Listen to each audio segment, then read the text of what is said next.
5টা ডিম সেদ্ধ করে তার মধ্যে নুন আর কাশ্মীরি লঙ্কার গুঁড়ো দিয়ে আমি মাখিয়ে রেখেছি। 1 চামচ কালো সর্ষে, 1 চামচ সাদা সর্ষে আর 1 চামচ পোস্ত আর 3টে কাঁচা লঙ্কা দিয়ে এবার আমি এটাকে বেটে নেব। মশলা বাটা হয়ে গেছে। কড়াইতে তেল দিয়ে দিলাম ডিম ভাজার জন্য। ডিমগুলোকে ভেজে নিচ্ছি।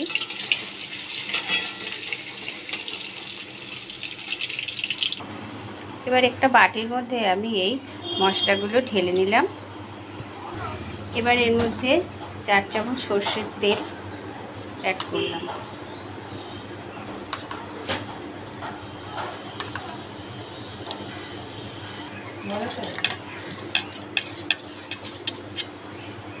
এবার ডিমগুলো এর মধ্যে একে একে মিশিয়ে দেব।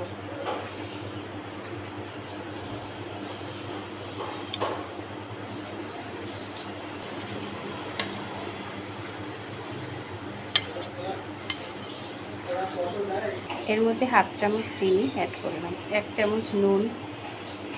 এবার ভালো করে এগুলোকে মিশিয়ে নিতে হবে।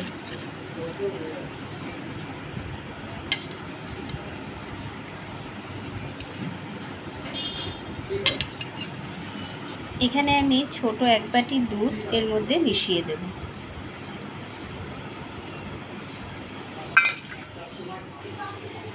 তেল গরম আছে, আগে থেকে যে তেলটা ছিল সেই তেলটাই গরম হয়ে গেছে। এবার এই তেলের মধ্যে আমি ভাপাটা দিয়ে দেব ডিমের উপর।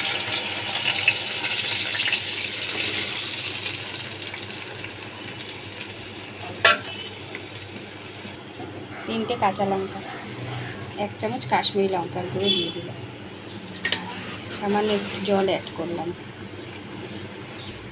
একটা টমেটো উপর থেকে দিয়ে দিলাম।